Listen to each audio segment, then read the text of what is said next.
कक्षा नवम सामाजिक विज्ञान के अंतर्गत भूगोल के पाठ 4 जलवायु के अंतर्गत ऋतुएं। भारत में 4 ऋतुएं होती हैं। नंबर 1 आगे बढ़ते हुए मानसून की ऋतु, नंबर 2 पीछे हटते हुए मानसून की ऋतु, नंबर 3 शीत ऋतु, नंबर 4 ग्रीष्म ऋतु। मानसूनी जलवायु की विशेषता एक विशिष्ट मौसमी प्रतिरूप होता है। एक ऋतु से दूसरी ऋतु में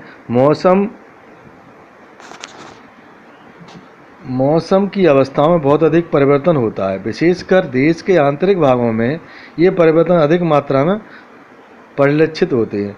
तटीय क्षेत्रों के तापमान में बहुत अधिक भिन्नता नहीं होती है।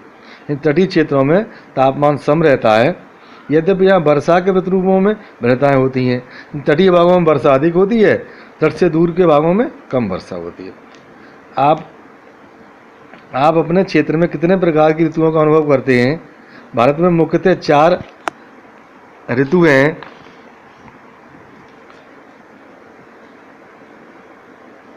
हैं। शीत ऋतु, ग्रीष्म ऋतु, कुछ क्षेत्रीय विविधताओं के साथ मानसून के आगमन और वापसी का काल। शीत ऋतु उत्तरी मैदान में शीत ऋतु मध्य नवंबर से आरंभ होकर फरवरी तक रहती है। भारत के उत्तरी भाग में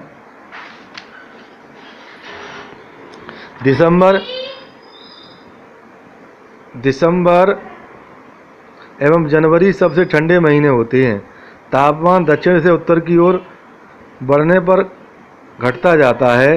पूर्वी तट पर चेन्नई का औसत तापमान 24 अंश सेल्सियस से 25 अंश सेल्सियस के बीच रहता है, जबकि उत्तरी मैदान में यह 10 अंश सेल्सियस से 15 अंश सेल्सियस के बीच होता है। दिन गर्म तथा रातें ठंडी होती हैं। उत्तर में तुषारपात सामान्य तथा हिमालय के ऊपरी ढालों पर हिमपात होता है। इस ऋतु में देश में उत्तरी पूर्वी व्यापारिक पवनें प्रवाहित होती हैं। ये स्थल से समुद्र की ओर बहती हैं तथा इसलिए देश के अतिरिक्त भाग में शुष्क मौसम रहता है, यानी बारिश नहीं करती हैं।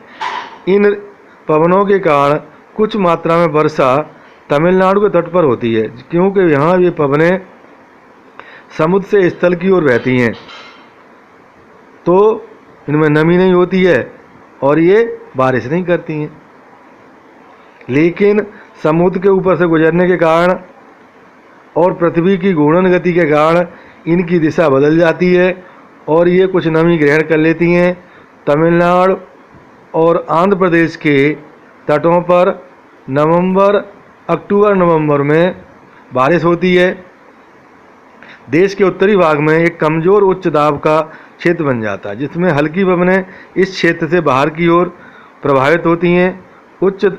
उच्चावच से प्रभावित होकर ये पवन पश्चिम तथा उत्तर पश्चिम से गंगा घाटी में बहती हैं।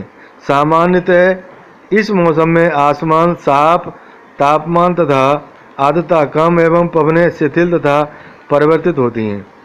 शीत ऋतु में उत्तरी मैदानों में पश्चिम तथा उत्तर पश्चिम से चक्रवात विक्षोभ का अंतर्वाह विशेष लक्षण है। यह कम दाब वाली प्रणाली भूमध्य सागर एवं पश्चिमी एशिया के ऊपर उत्पन्न होती है तथा पश्चिमी पवनों के साथ भारत में प्रवेश करती है। इसके कारण शीतकाल में मैदानों में वर्षा होती है तथा पर्वतों पर हिमपात होता है, जिसकी उस समय बहुत अधिक आवश्यकता होती है। यद्यपि शीतकाल में वर्षा, जिसे स्थानीय तौर पर महावट कहते हैं, की कुल मात्रा कम होती है, लेकिन ये रबी की फसलों के लिए बहुत अच्छी होती है। रबी की फसलों में गेहूं, जौ, चना, मटर, सरसों, आलू इत्यादि फसलें आती हैं। प्रायद्वीपीय भागों में शीत ऋतु स्पष्ट नहीं होती। समुद्री पवनों के प्रभाव के कारण शीत ऋतु में भी यहाँ तापमान के प्रारूप में न के बराबर परिवर्तन होता है। ग्रीष्म ऋतु सूर्य के उत्तर की ओर आवासीय गति के कारण भूमंडलीय ताप पट्टी उत्तर की ओर खिसक जाती है। मार्च से मई तक मौसम में ग्रीष्म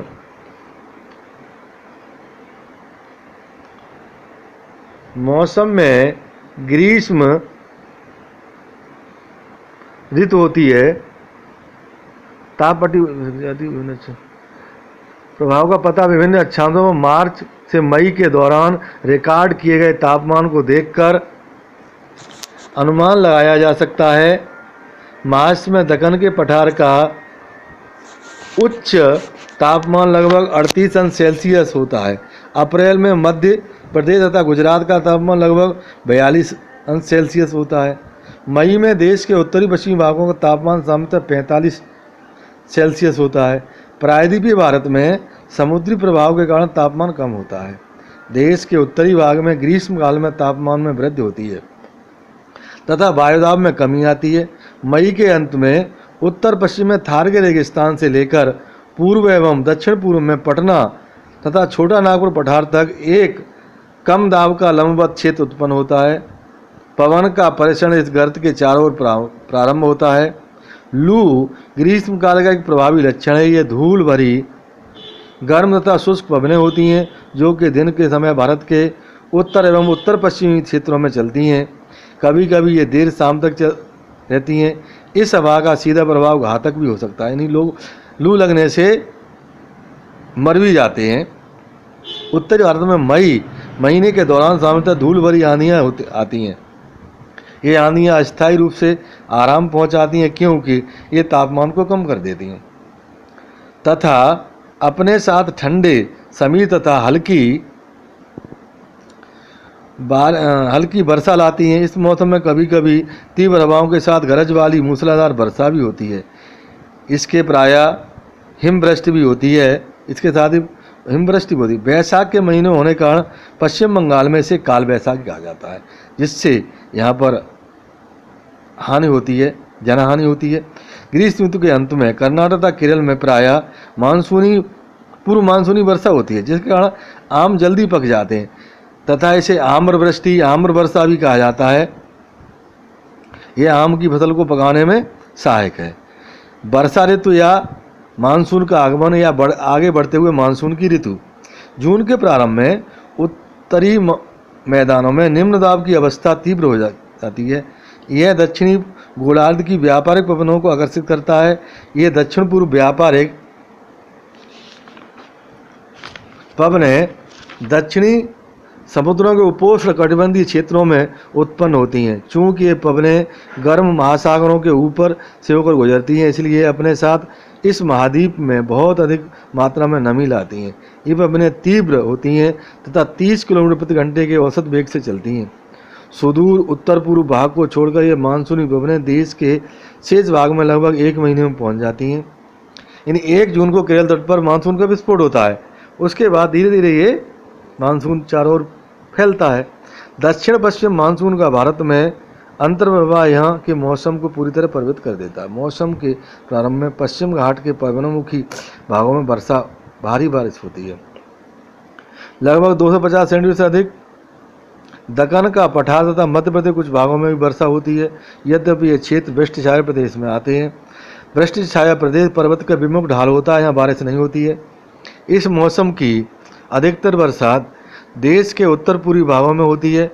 खासी पहाड़ियों के दक्षिण पूर्व श्रृंखला में स्थित मासिनराम विश्व में सबसे अधिक वर्षा होती है, यानी यहाँ वर्षा 1314 सेंटीमीटर होती है। इसके पास में चेरापूंजी स्थान है, वहाँ 1250 सेंटीमीटर बारिश होती है। गंगा की घाटी में पूर्व से पश्चिम की ओर वर्षा की मात्रा घटती जाती है। क्यों घटती है? मानसूनी हवाएं बंगाल की खाड़ी के मानसून की शाखा हिमालय से जाकर टकराती है, टकराकर ऊपर उठती है और ठंडे होकर बारिश करते हैं। बारिश करते हुए पूरब से पश्चिम को बढ़ते हैं तो धीरे धीरे बारिश पूरब में अधिक बारिश होती है, यानी मेघालय में, असम में बारिश अधिक होती है। फिर पश्चिम बंगाल, फिर बिहार, उत्तर प्रदेश, राजस्थान तक पहुँचते पहुँचते बारिश की मात्रा कम होती चली जाती है। राजस्थान एवं गुजरात के कुछ भागों में वर्षा बहुत कम होती है, क्योंकि यहाँ तक मानसून हवाएं पहुँचती हैं वो शुष्क हो जाती हैं। दूसरी अरब सागर की जो शाखा है वो अरावली पर्वत इनके समानांतर स्थित हैं, वो आगे हवाएं निकल जाती हैं, इसी राजस्थान गुजरात में बारिश नहीं होती है।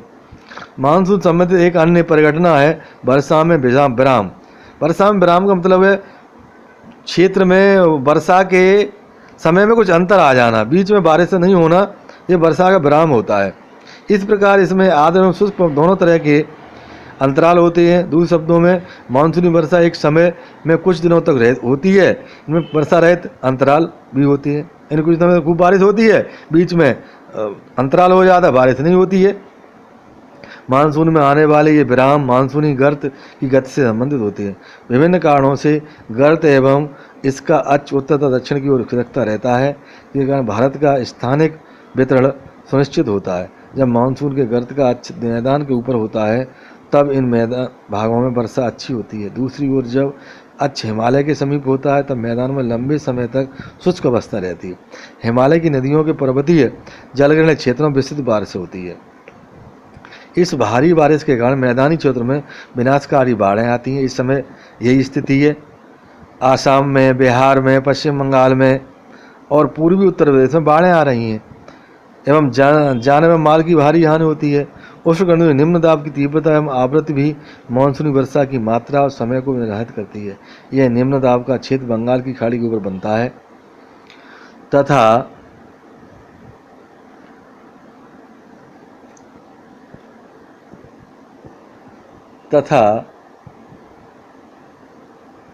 मुख्य स्थलीय भाग को पार कर जाता है। यह गर्त निम्न दाब के मानसून के गर्त के अक्ष के अनुसार होता है।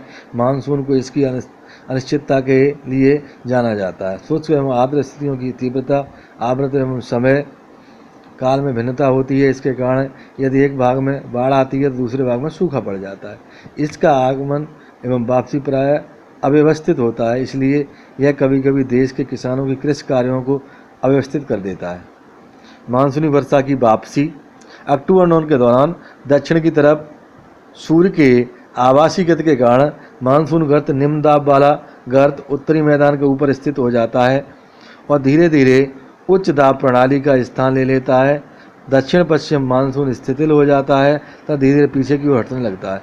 अक्टूबर के दौरान मानसून पवनें उत्तर के मैदान से हट जाती हैं। अक्टूबर नवंबर का महीना गर्म वर्षा ऋतु से शीत ऋतु में परिवर्तन का काल होता है। मानसून की वापसी होने से आसमान साफ एवं तापमान में वृद्धि हो जाती है। दिन का तापमान उच्च होता है जबकि रातें ठंडी और सुहावनी होती हैं। स्थल अभी भी आर्द्र होता है। उच्च तापमान और आर्द्रता वाली अवस्था के कारण दिन में मौसम असह्य यानी कष्टदायक हो जाता है। इसे सामान्यतः क्वार की उमस कहते हैं। अक्टूबर के उत्तरार्ध में विशेषकर उत्तरी भारत में तापमान तेजी से गिरने लगता है। नवंबर के प्रारंभ में उत्तर पश्चिम भारत के ऊपर स्थित निम्न दाब वाली अवस्था बंगाल की खाड़ी पर स्थानांतरित हो जाती है। यह स्थानांतरण चक्रवाती निम्न दाब से संबंधित होता है जो कि अंडमान सागर के ऊपर उत्पन्न होता है। ये चक्रवात सामान्यतः भारत के उत्तरी के पूर्वी तट को पार कर के कारण व्यापक भारी वर्षा होती है। ये उष्णकटिबंधीय चक्रवात प्रायः विनाशकारी होते हैं। अपार धनजन की हानि होती है, फसलें नष्ट हो जाती हैं, मकान गिर जाते हैं, अपार धनजन की हानि होती है। गोदावरी, कृष्णा एवं कावेरी नदियों के घसंगन आबादी वाले डेल्टा प्रदेशों में ये चक्र